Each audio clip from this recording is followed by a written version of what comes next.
Well, we've had this bus here for a few months, one thing after another. We're down to the last little bit here with this air system on here. It's still losing, it was losing over 20 psi a minute when it came in. It was crazy.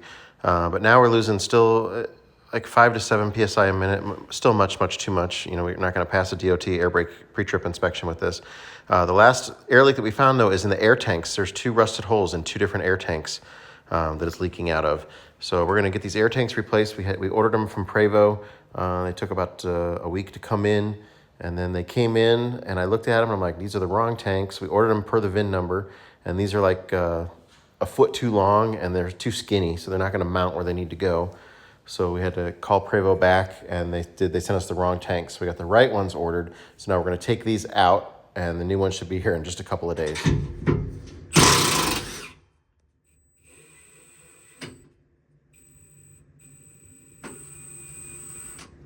Yep.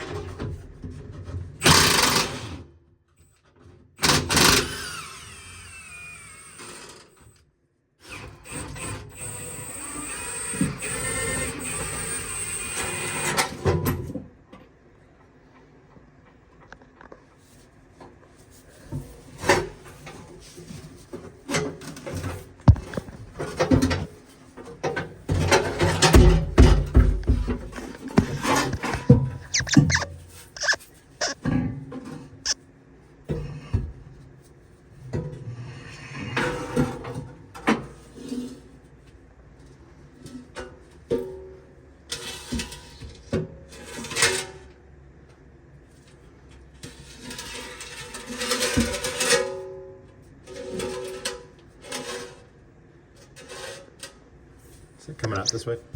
Yeah. All right, so the new ones came in, and they are exactly the right size, so we don't have to do any plumbing changes or anything. Just you reuse the same fittings and everything. That'll be nice. Save us some time. We got 2 of them here.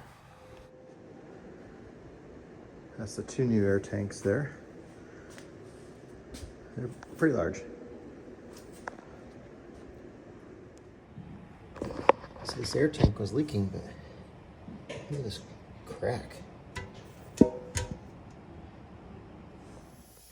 Well, we got the tanks mounted in, and all the fittings we were trying to reuse are leaking. So we're going to have to buy new fittings too.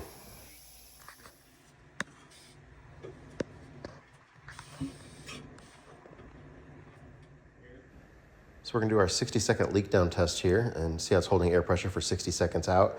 And then we'll do it with 60 seconds with the brake pedal down as well. It looks like about 121 and 110.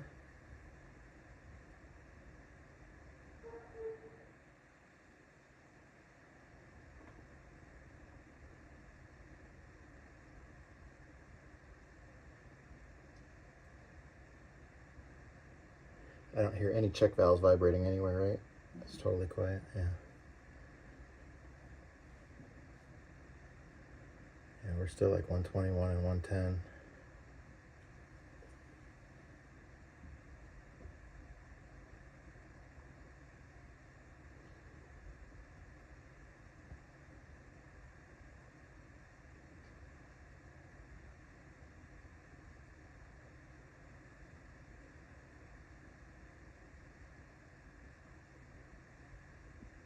I'm gonna let it run it out 2 minutes here instead of 1 just to verify, but it looks like we're not losing really anything.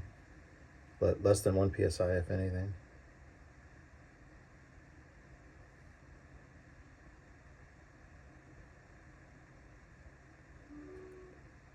There, I heard a check valve vibrate for a second.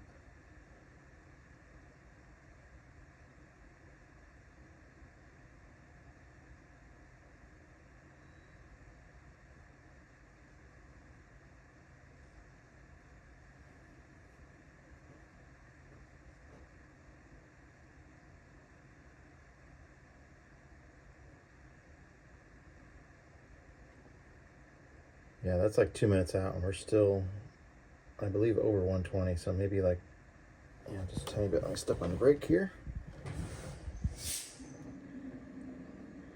We got an initial surge there, and we're down to about 90, maybe 96 on the left, and we'll say 103 on the right.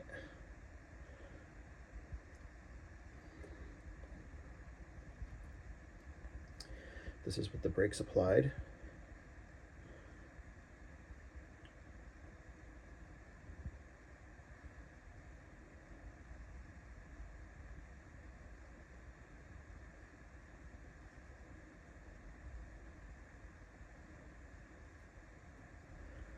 Still looks to be about, oh, there, that needle dropped just a hair.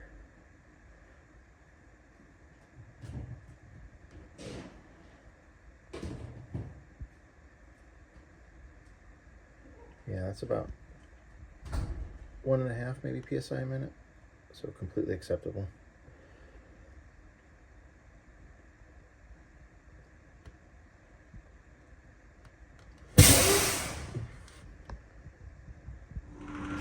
Hold on. Okay, looking good. You got it.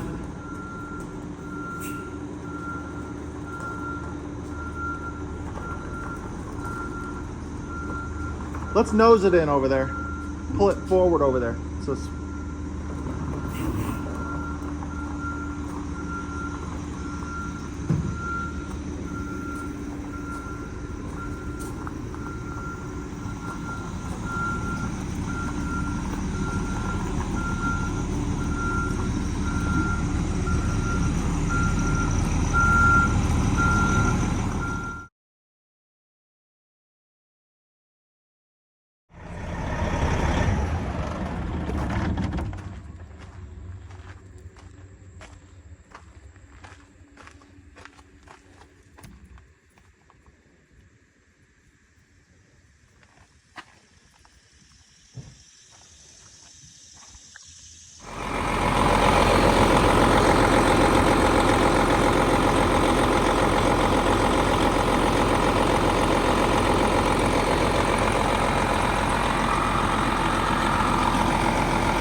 those air conditioner belts are very, very loose. So we're going to check this belt tensioner. They're done by air pressure. We're going to check the air pressure on this regulator and make sure that it's set correctly so the tension is right on the belts.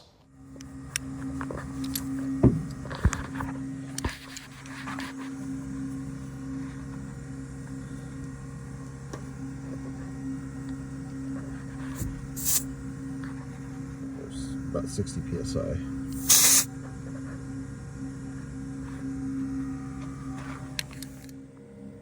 This is what the air conditioning compressor mounts on. You can see daylight through it and it's all rusted. You need to make sure it's not flexing when the compressor pivots on there. So the belt tensioner on this is this little bellows right here. It's an airbag that inflates, and this pivots on that anchor point right there, so you can see the whole thing kind of moves. But these belts have been so loose, you can see they've been rubbing on there. They've made that shiny from flopping on there. Even that bolt under there, that's all been getting rubbed on the back sides.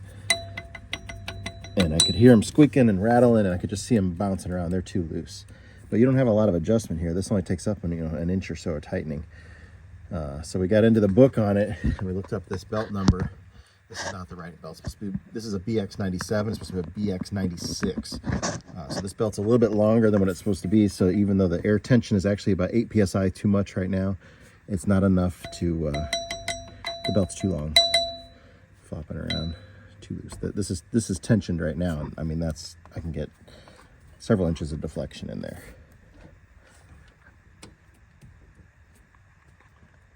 So we ordered the right belts. I don't want the belts to come off because you don't want to kick the other belts off. You know, if that comes off loose and then it kicks off the ones over here to the fan, then you're in deep shit and your engine overheats. So we let the bus sit for a couple days. We went to start it. The batteries are low, right around 12 volts. But when we go to start it, it actually turns over strong, but the voltage drops to about 10, and the D-deck, that's below the D-deck's minimum voltage, and the engine won't start. Let's just check each individual cell. That's as far as that opens.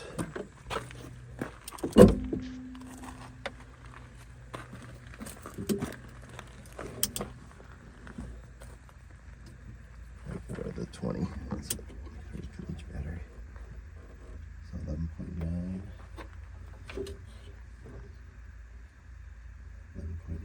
11.9.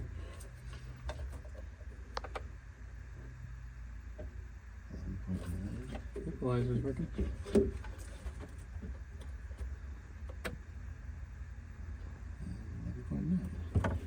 wonder what the D-deck minimum is. That's definitely low, so let's put the charger on it. Okay, so we threw the 24 volt charger on here, about 45 minutes or so. We'll see if that's enough for it to start now. We'll flip the switch on in there. A little tiny switch in the back.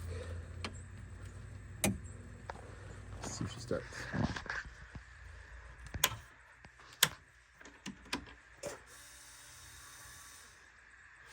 Ready? Yeah. Nothing.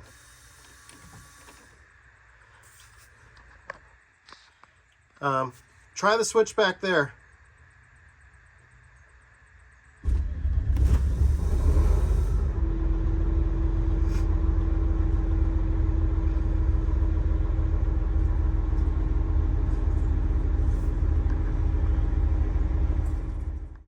Yeah, it dropped down there to about maybe 10.5, but it did start this time.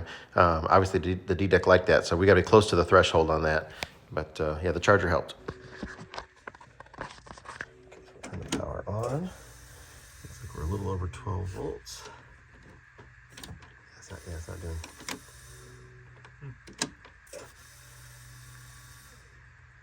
Wait for the dash lights to go out. Nothing.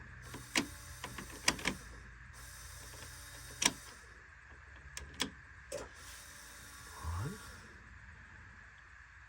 Check engine light is now out. Switch for the wire behind there must be something wrong. Yeah, something's wrong with it. It started to turn over and I didn't let off. Yeah. That's on. Computer lights to go out. There you go. Yeah, this switch is junk. But the voltage didn't drop as much. Obviously, the ignition switch not working intermittently has been a problem on this bus because somebody has wired in a little remote start button right on the start solenoid, a circuit solenoid that's there. So you can come back here and push that button if the switch up front doesn't work. But sometimes it works and sometimes it don't, and I don't know why. And this is the battery on-off switch. We've always had it on off, but even though it's an off, the batteries have been draining. So something's got a parasitic draw on it here. Probably some of these extra wires that are wired into here, that yellow, red. I'm going to guess those might not be factory.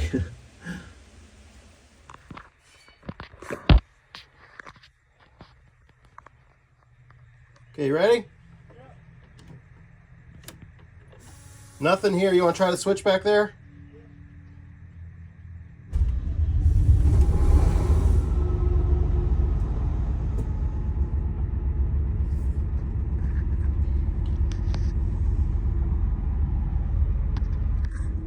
This is the stickiest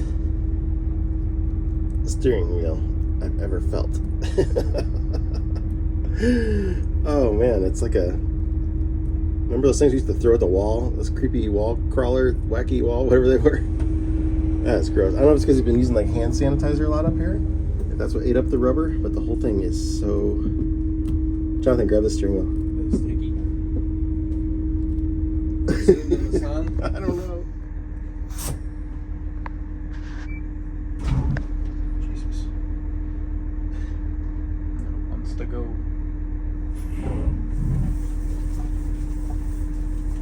Check.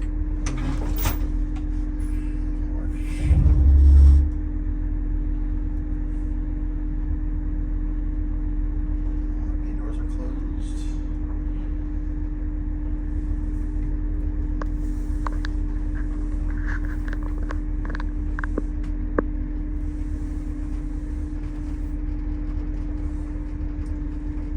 Okay, it wants to go 90 mph.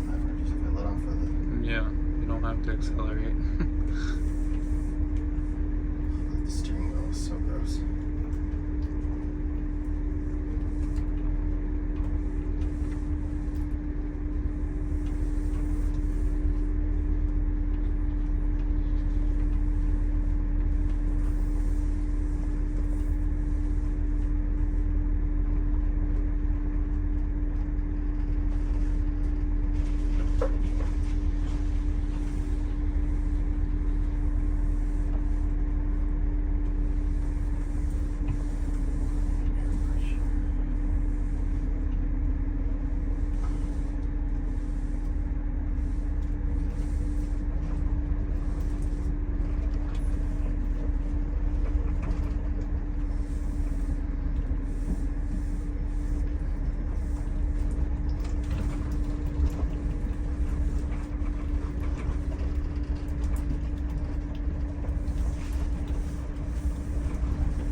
zero play in the steering.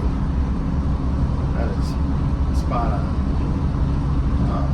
Oh, I forgot today's 9/11 anniversary.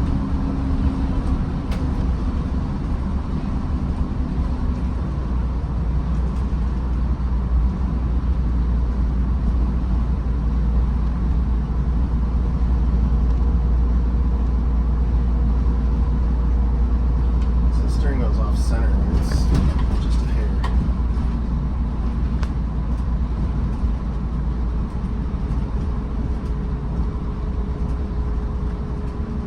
Let's see if it pulls when I hit on the brake here.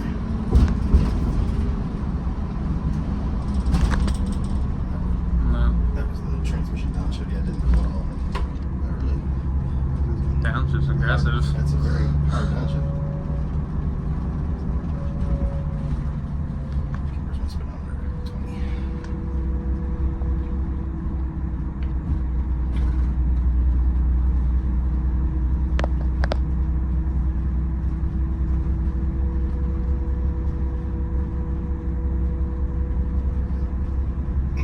It handles nice.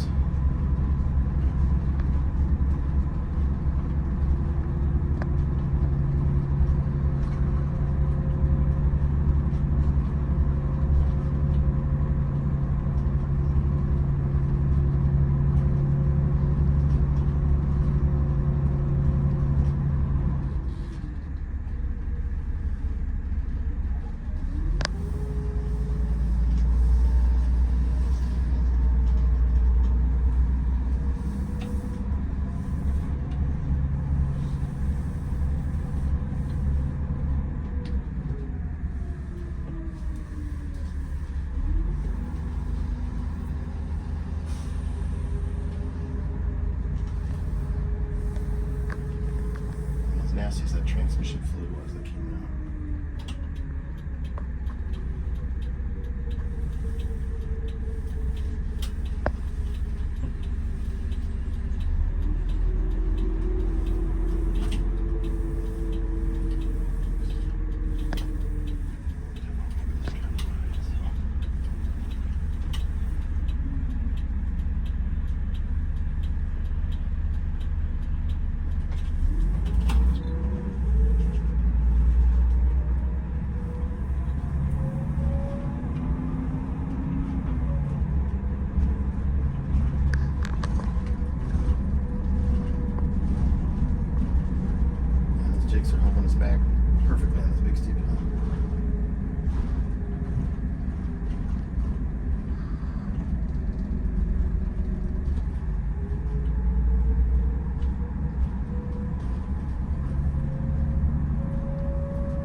feels like you're braking.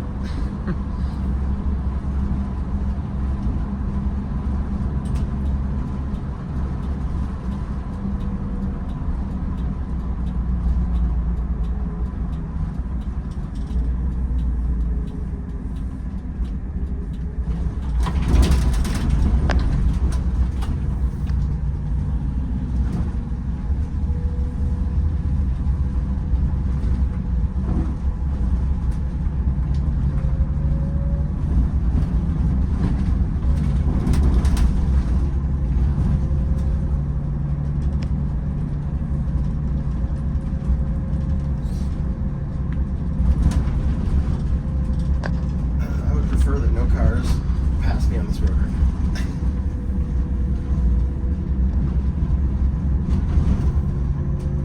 Suspension feels great.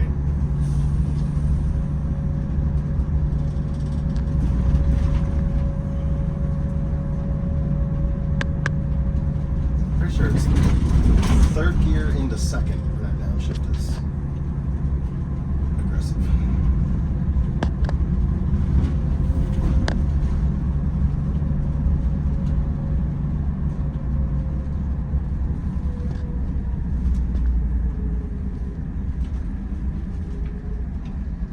That's second into first there. Did fine.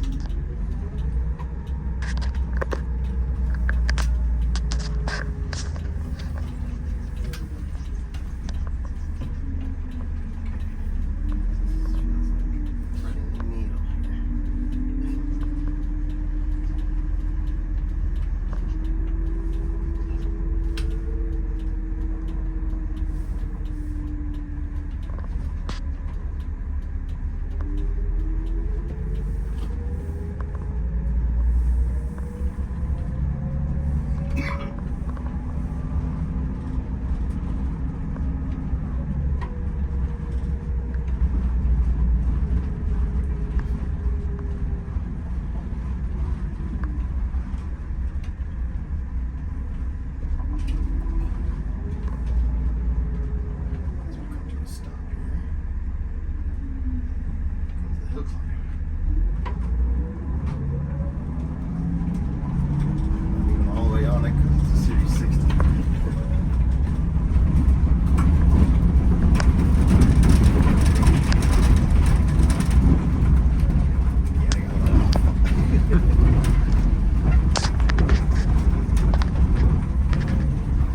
No troubles at all. Yeah, I wish I parked this thing.